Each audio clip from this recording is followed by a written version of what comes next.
If you'd like to talk about your own Bigfoot encounter, or if you're looking for help from a Bigfoot investigator in your area, email me at bigfootcrossroads@gmail.com. No Sasquatch were harmed in the recording of this podcast. A woman finds an injured Sasquatch while camping. You won't believe what happened next. She shares her story for the first time on this episode of Bigfoot Crossroads.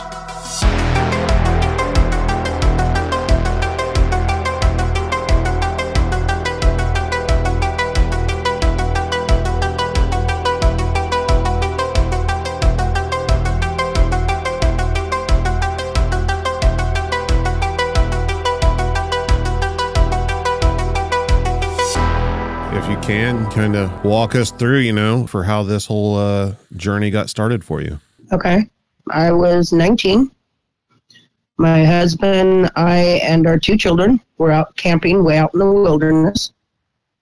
And my husband had to go into town for some supplies. So it was just me and the 2 kids there. And it was lunchtime, so I put the kids in the trailer and fed them some lunch. And I kept hearing this, what I thought at the time was a coyote howl. But it kind of sounded like it was an injured coyote. So I put my kids down for their nap and I went outside and I listened some more and I could hear this creature just wailing. It almost sounded like a woman screaming. And I know coyotes do that. So I decided I'm going to go find out what's going on. So I locked the trailer door and I walked across the way to where this creek was. And I looked down in there and there's something, it kind of looks like a bear, laying down next to the water on this big rock. So I was walking down there. And all of a sudden, I'm probably 20, maybe 30 feet away from whatever was by the water. And I felt this thud behind me. And all of a sudden, something screamed. And of course, I squatted down, kind of putting my head between my legs, going, oh shit, I'm dead. Whatever this is has got something after me now. Well, this thing jumped over me to where this other thing was laying down. And by now, I had kind of peeked my head up to see, am I going to die and what I'm going to die from? And this thing bent over, scooped up this other creature, and in like 3 steps, disappeared off into the wilderness. I didn't know if I should be scared, amazed. I froze. I finally got my collection, got my thoughts back in my head and ran back up to my kids and, just huddled down until my husband got there. And he and I walked back down and he found some hair and some blood. He says, what the hell was this? And I said, I don't know. I really don't know what it was. He said, well, how big was it? I said, well, the one that jumped over me was definitely a male. I don't know what the little one laying down was, but the one that jumped over me was definitely a male. And he says, okay. So he decided he was going to get his buck knife out and pick up some of the blood and scrape the hair. And he put it in a plastic baggie. And it's like, okay, what am I supposed to do with this? He says, well, while I'm at work this week, you take this into the state police. So I took it into the state police. And about maybe 2 weeks later, I went back in to find out what the results of this was.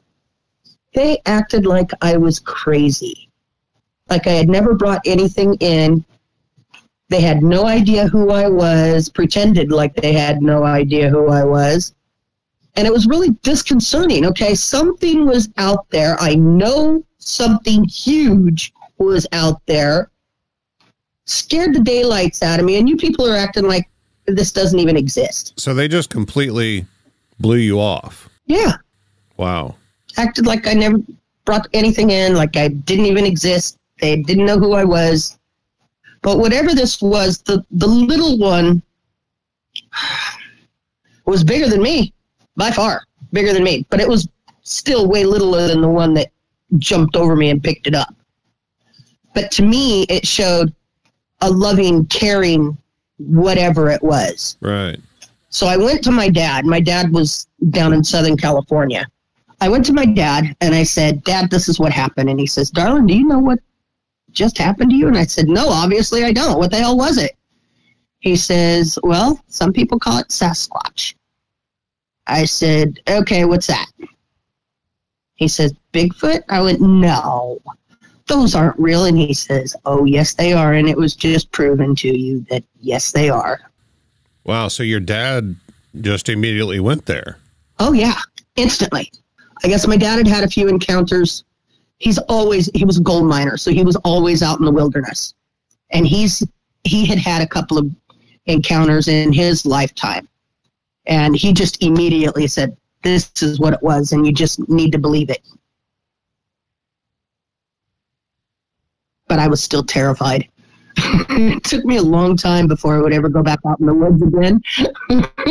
Having no idea what's going on or what it is and being that close, that would be terrifying. Yeah. I assume the smaller one must have been injured or something? Yes. Yes, from the amount of blood that was there and the way that the body was contorted, it kind of looked like it had had a broken leg. And the bone had probably poked through the skin. But the bigger one just scooped it up like it was nothing and just, like I said, in 3 steps, literally 3 steps, was gone. There was no trace of it. Were they both the same color or different colors? Or the smaller one was a lot lighter than the bigger one. I'm guessing, through talking to my dad, that it was an adolescent who had been hurt, and the father came to scoop it up and take it away. You know, a lot of times in the wild, injured animals will often go to creeks and lakes and stuff. Okay, that makes sense. I wonder if that's like a similar type situation, you know, where they had gone to the creek. Could be. You said it was laying on the rock. So do you remember, could you describe like what kind of position it was laying in on the rock? Very contorted, like the right leg was almost back behind the animal that was laying almost on its left side, but kind of on its back. Mm-hmm. It was a very contorted position. I knew from just looking at the creature that it was definitely injured, and it was definitely not a bear. Wow. I couldn't see the face of either one of them. I wish I had gotten a better look at them. But I do know the one that jumped over me was a male, because his scrotum sac was right there, eye level. There was no 2 ways about that. I have no idea if the adolescent one, what I believe to be the adolescent one, was a male or a female. There was just no way of knowing. I get goosebumps even talking about it now. Yeah. I mean, to be quite honest, I've never heard a story like this. Really? You know, I've heard a lot of stories. How long have you been doing this? A little over 20 years now. Oh, wow. This is the first time I've heard anyone say that they've seen an injured one and had one, you know, jump over them. I mean, that classifies as interaction in my book. Yeah, as close as interaction as one can get without actually touching them, I'd say.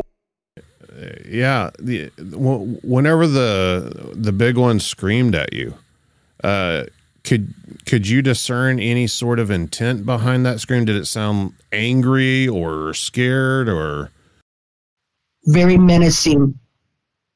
It seemed very menacing to me. Like, you take another step and I'm going to kill you. Oh, wow. I mean, literally my body felt that scream throughout. I mean, it's blood curdling. I knew if I made another move, I was going to be hurt. Have you ever heard anything else like it since then? Any other wildlife or anything? Never before, never since. I've raised a lioness. I've raised a tiger.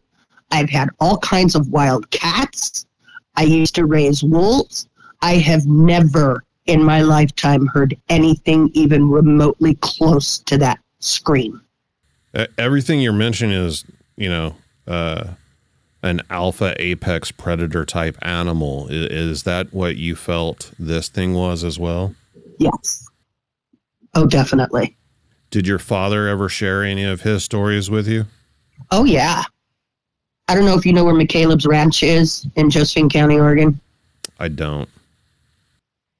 Okay, well, he used to do gold mining down there, and he told me of a couple of different stories down there. Once he was under the water, and he kind of felt something tug, because he would go scuba diving. He kind of felt something tug on his oxygen line. So he surfaced to find out what it was, and he was literally being pulled in by something. And when the something realized it was a human, the something dropped it and ran off. And Dad, of course, dove back under, according to him. He didn't want to mess with that. No way. I mean, that's knowing what a fish feels like. I don't think I'd want to experience that feeling myself. Yeah, no. I went, Dad, you could have been his supper. Yeah. He says, no, I'd have cut that line and swam for my life. I don't blame him. So what are your thoughts on these things? Do you think they're animals? Do you think they're a type of human or something? What are they? I think they are a subspecies of human. Just from the body structure, the immense feelings that they're able to emit. Because once he had the youngster in his arms, I didn't feel scared anymore. I felt empathy, actually. Because then I'm realizing, okay, this creature's hurt and Dad's here to help it. Mm-hmm. So I actually felt empathy. I felt like whatever they are was just out trying to live their lives and didn't want us, humans, to be messing with them. Obviously, this creature knew that I was not the one that hurt the adolescent, mm-hmm. or I probably wouldn't be here today. Probably not. Everything I've witnessed myself and everything I've talked to other people about, as far as these things being out to get us or, some sort of predator in the sense that we are prey for them. If they wanted to, they could take us anytime they wanted to. We wouldn't stand a chance. Yeah, I don't believe in the least little bit that they're our predators. We are not prey to them. Mm-hmm. Because that could have definitely, I could have been their breakfast, lunch, and dinner or snack, who knows. And that was not this big guy's intent. He wanted to rescue the little one, and that was all. Whenever you got back from the state police, after you went back to check on the results and everything, and they treated you that way, what did your husband say? What was that conversation like? Oh, he was pissed. What do you mean there's nothing there? What do you mean they didn't act like they knew who the hell you were? Come on, let's go back. Well, he had to go out on location. He was working for the forestry at the time, and he was going out on location for a fire. So he never ended up going back. But I went and I talked to my dad about it. And apparently my dad had done something similar, but he gave it to one of the local cops. Mm-hmm. And it just suddenly disappeared also. Wow. He says, if you ever get a chance again, take it directly to a DNA lab. Don't give it to the cops, because for some reason, they're sweeping this shit under the rugs. Why do you think they are? I think they know they're there. And I think they want our woods to remain quiet. I don't think they want the general population to know. Mm-hmm. There's a lot of speculation that it's a lot of the believed to be cover up of these things is based around the logging industry and the amount of money that they make off just tourism and everything else with the parks. It could be, yeah. It seems like a lot of government agencies focus on profit and big business and whatever contracts they have with companies and stuff. Yeah. I haven't seen any evidence of them doing anything to protect us from these things. No. What could they do? It's a wild creature out in the woods. So usually so far deep in the woods, it's very hard for humans to come across them. Mm-hmm. But the more people there are on this planet, the more interactions we're going to end up having with them. I believe that they have already, how do I want to say, discovered or brought in carcasses. Mm-hmm. I think they've had bodies for years. My Uncle Hobart used to tell us all kinds, and I always thought he was trying to scare us as kids because we always played out in the woods.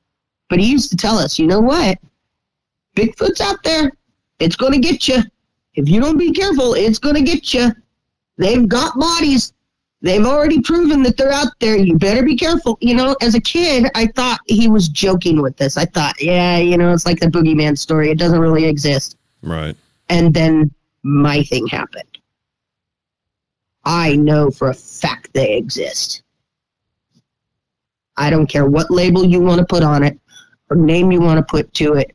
I know that there is something big, very hairy, very strong, and very elusive out in our woods. Did you ever have any other encounters with these creatures throughout your life? Yes. Because of that first encounter, and I lived clear out in the woods for many, many years. I raised my children off-grid. So our property was very heavily wooded, and I kept it that way on purpose. But one time, I'd hit a deer, and we weren't supposed to take him home at that point, but I did. My family was hungry. Right. So I took it home, and I fed my family. My husband and I had split up, and it was just me and my boys, and I wasn't working, hadn't found a job in like 3 months, and so I took the damn thing home, and we ate it. Well, about a month and a half later, I came home, and there's a half of a carcass of a deer laying on my back porch. I went, what the fuck? Pardon my French, who is doing this? Half of a deer carcass laying on your porch. Half of a deer carcass. Obviously, the deer didn't drag itself there. Exactly. And it wasn't gutted, so it wasn't a human. Anybody that knows me would have known I would be pissed for them to just drop some non-gutted creature on my doorstep for me to deal with. So I kept thinking about it, and then about 8 months later, just the top half of a deer showed up. Well, it happened to be snowing. So I went out there, I put some apples where these feet print were and the direction that they came from. I put some apples and some other little goodies, cookies and stuff like that, just to see what the hell was going to come out of the woods and get it. Well, it waited until I couldn't wait up any longer, and it came in and got it when I wasn't there. But the footprints were obvious. So I don't know if this was this big creature saying thank you for not hurting my kid, or, you know, I know you're having a hard time here, feed your family. If you ask my youngest son, he'll tell you, I don't know what we saw. But one night, it's a summer night, we're all sitting out, and something hit the house roof. So I'm sitting out there going, okay, what the hell was that? An owl, you know? Well, then something stood up, and my son screamed. He grabbed up my twins, who were now, you know, 1.5 years, 2 years old, and rushed into the house with them, and I'm sitting out there going, oh, hello, you. And it's standing up on top of my house, looking down at us, and then it jumped off the other side and vanished. So I've had a few encounters with them, and to me, they are not menacing, evil creatures. They're there to share the land with whatever's willing to share with them. That's my true feelings about it. I think that's a very good opinion to have. I think a lot of stories support that. I think a lot of folklore and tales from Native Americans and First Nations people say the same thing. Really, I haven't really researched much of it because, you know, people think you're crazy when you talk like this. I know what the hell I've seen.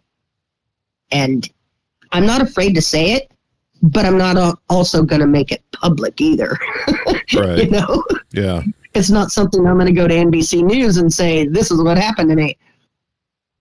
But I know it's out there. And I wish other people would stop trying to find them, stop these expeditions, stop these millions of people going out into the woods with guns and radars and bullshit. Leave them the hell alone.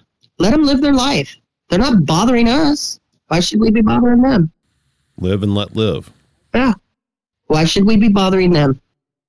Have you experienced anything paranormal or seen any UFOs or anything outside of the Bigfoot world?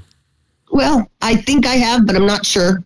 One time up in Klamath County, I was out on my front porch. Well, you know, there's the Air Force Base over there too, so I'm not sure what it was. But there was a hovering craft that kind of flew past our property, and then it was just kind of sitting there. So I called my kids out and said, hey, look at this. And it switched off. I have no clue what it was. I'm not even going to try to pretend like I know what it was because I have no clue. Mm-hmm. I just know it was very unusual. Was it making any sound? Nope, nothing. Even the wind, whenever it flew off, was just a faint. That was it. The reason I ask, first, I'm interested in all the unexplained stuff, not just Bigfoot. Bigfoot's my main focus, but I'm interested in all of it. And I've had different experiences with different things in my lifetime. But I've noticed that a lot of people, whenever they encounter something, whether it be paranormal or a UFO or Bigfoot or whatever, they end up encountering other things as well throughout their lifetime. Some people seem to be just more in tune with being able to see these things or more observant of what's going on around them, or maybe some people even believe that people are somehow tagged or marked by these sort of things, especially Bigfoot. You know, once you've seen one Bigfoot, the door's kind of thrown open. Some people believe these things. Because you know what you're looking for. Is that what you think it is? Yeah. I would have never known that these creatures were there had I not had this initial encounter with them. I would have never even thought to be looking at a tree that seemed to be moving, because that's how big the damn things are. To me, the bigger one, and I know I was crouched, I know I was only 19, I know I was scared half to death, but I swear this thing was at least 10 feet tall. Wow. Just massive. Huge. Huge. Like, unbelievably huge. What about the one that you saw on the roof of your place? Was it similar in size? Yeah. It almost reached the top of our oak tree that was probably 75 years old out in front of our house. Standing on top of my roof. Now, it was a 2-story house, so, you know, it's probably 18-foot tall house, 20-foot tall house. But you add another 10 foot onto it, that's a pretty damn big creature. Yeah, that's getting up there. Yeah. A 2-story house. I mean, geez. How did it even get up there? Yeah, it would. The jumping ability would have to be pretty remarkable to get up there. Yeah, that's what I think. But here's the thing.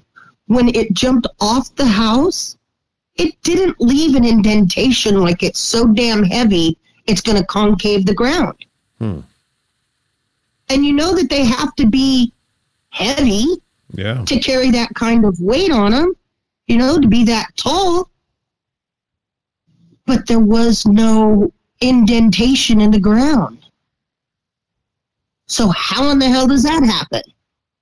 There's a lot more unexplained in my eyes than I've ever been able to explain. Yeah, I've had that conversation a lot. And I've faced that same problem myself. It seems like every time you think you're starting to figure something out, you realize you're wrong about the whole damn thing and you got to start back over from scratch. Exactly. Yeah. My grandma used to say I was gifted because I used to have dreams and the dreams would come true.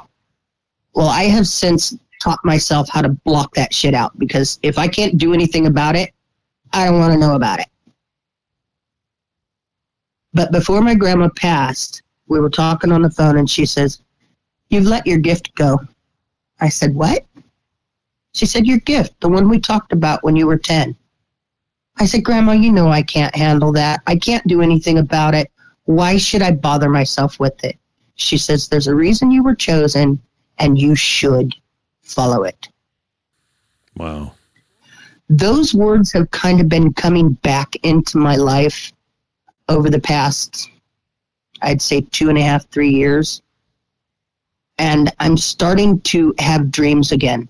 Nothing like what it used to be.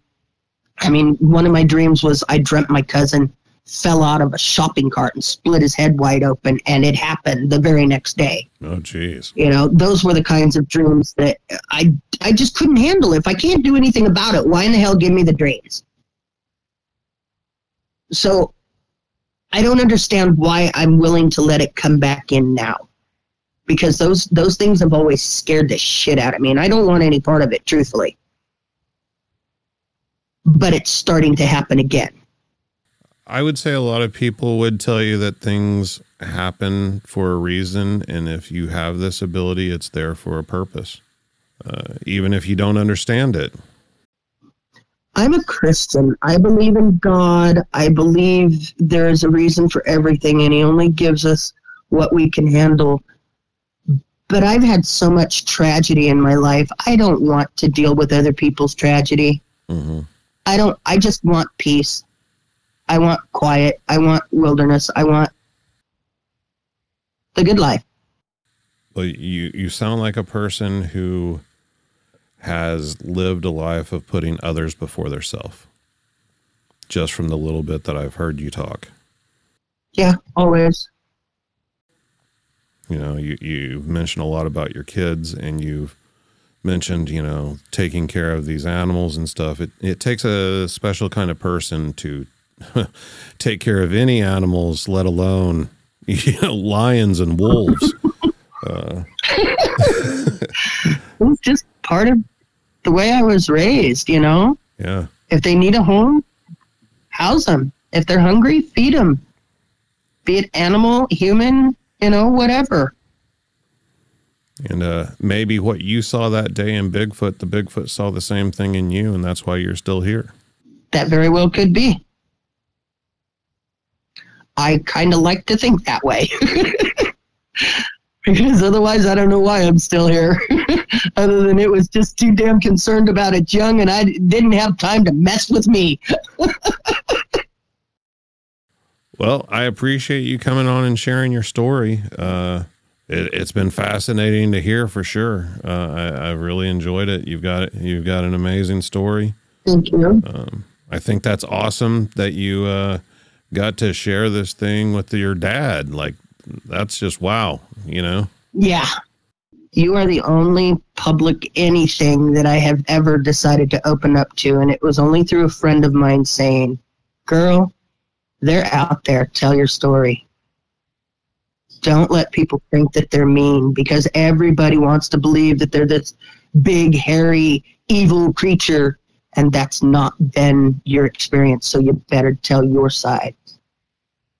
So I did. And if you've had your own encounter with Bigfoot or anything unexplained, send me an email at bigfootcrossroads@gmail.com. Check out the website, bigfootcrossroads.com. You can find links to all the social media, a contact area to submit a report, links to the merchandise, and past episodes. And until next time, remember, there's something in the woods.